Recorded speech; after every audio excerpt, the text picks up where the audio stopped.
हमारी तरफ बहुत कोहरा है आज और ये निकल रहे हैं सूर्य देवता स्कूल जाते समय। हाँ, ऐसा ही लग रहा है। स्कूल जा रही हूँ बच्चों को छोड़ने, देखो कितना कोहरा है, सब तरफ कोहरा ही कोहरा, कोहरा ही कोहरा है। कोहरा चेरी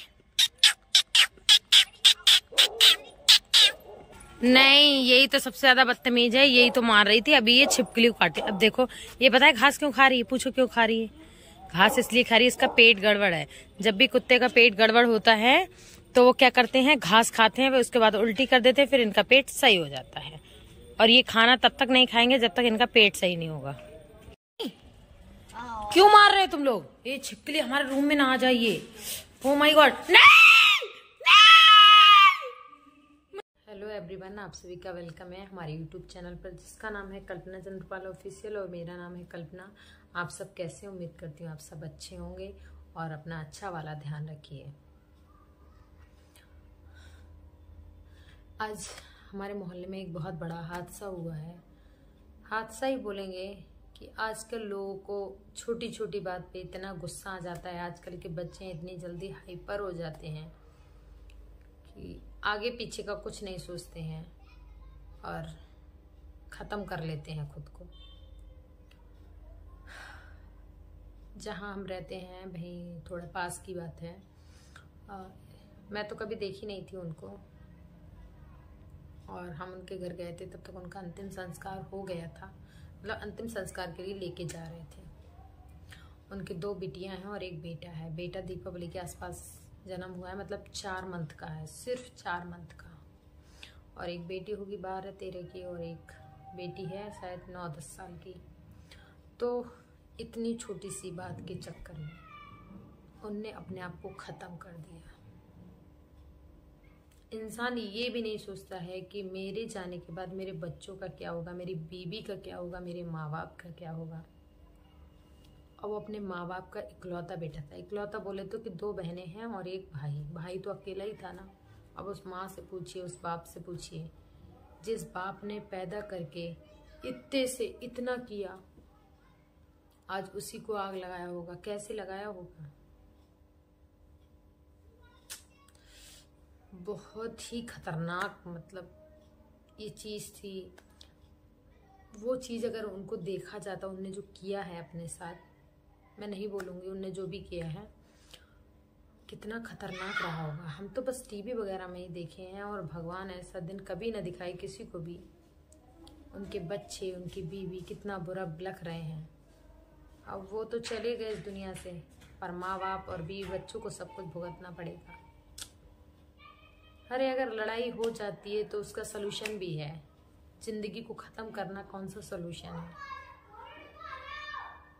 तो हमेशा अपने बच्चों को प्यार से ही हैंडल करो, गुस्से में कुछ मत करो। मैं भी बहुत गुस्सा होती हूँ, मैं दूसरों को बोल रही हूँ, मैं भी बहुत गुस्सा होती हूँ, लेकिन पहले के मुताबिक बहुत कम हो गया है मेरा गुस्सा। देखो, जैसे जैसे उम्र बढ़ती है इंसान की, वैसे वैसे उसकी समझ बढ़ती है। वही सारा होगा, बच्चे बोल रहे हैं बाहर। जैसे जैसे उम्र बढ़ती है वैसे वैसे समझ बढ़ती है। तो पहले क्या थी, अभी क्या हूँ, आने वाले समय में क्या होंगी।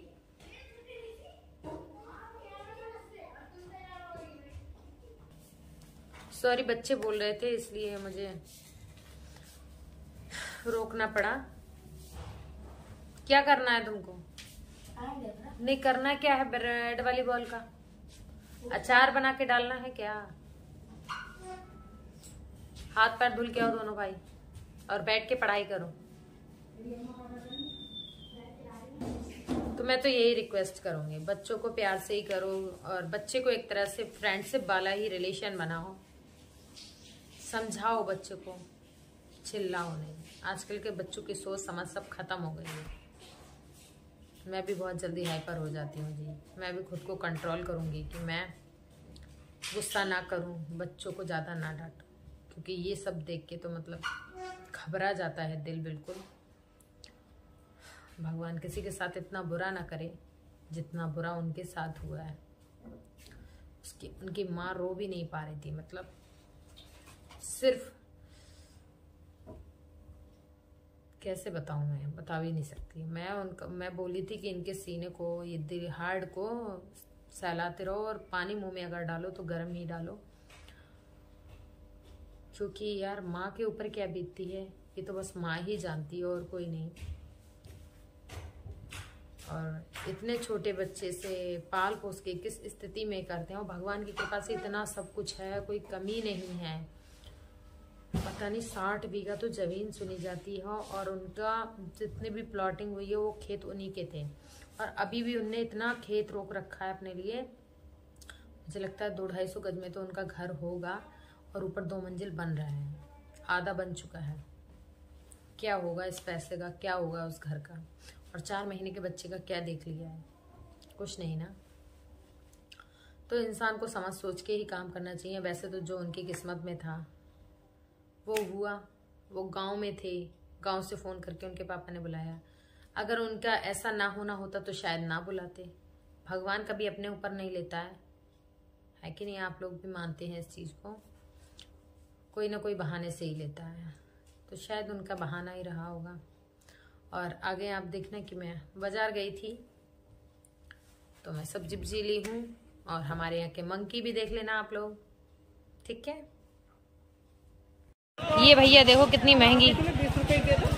नहीं हो पाए आंटी, 20 लाओ, 1 पाव दे दो, 1 पाव लाओ। अरे यही कह रहे हूँ, यही तो निकली है 20 जो रेट मांग रही हो आप। लो पैसे। तो 15 रुपए पावर दे रहा है। हाँ 15 ही पावर दे रहे हैं आंटी जी। 20 की कर दो। भला करे भगवान। नो, ये सफेद आंखन वाले भैया बहुत खतरनाक है।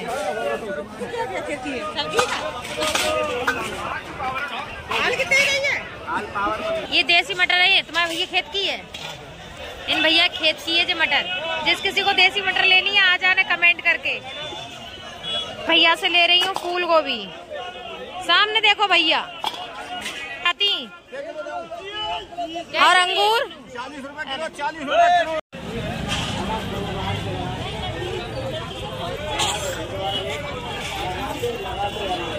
क्या नाम है तुम्हारा?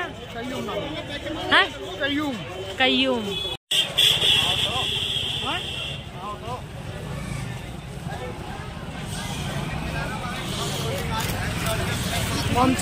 बम्बे वो। अरे भैया इनने तो अच्छा रास्ता बनाया मंकियों ने। भाभी देखियो, हमारे यहाँ के सातिर मंकी। आप लोगों के यहाँ भी ऐसे मंकी है? बताना कमेंट में। गांधी जी के 3 बंदर बैठे हैं।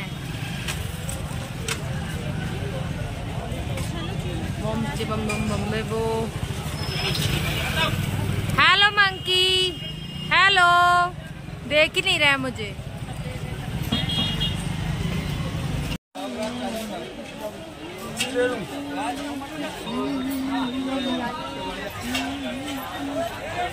कटहल, कीड़े, करेला, नींबू, मशरूम।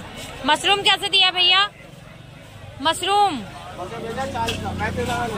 भाभी को ढूंढती घूम रही हूँ, और भाभी देखो मटर तोल रही।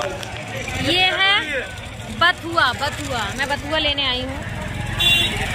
ये पालक, ये धनिया, और ये अंकल जी बथुआ यही लाते हैं। बथुआ बहुत सारे लोग लाते हैं, इसलिए ये महंगा देते हैं। गाजर, काले काले बैंगन हैं 10 के आधा किलो। पतली पतली दे दो। 1 किलो? हाँ 1 किलो दे दो। पतली देना, मोटी नहीं चढ़ाना। गाजर का हलवा बनाऊंगी। ये भैया कह रहे हैं हमारा ब्याह ना हुआ है। हम कह रहे हैं जब केस लग जाए तो ब्याह कहाँ से होए।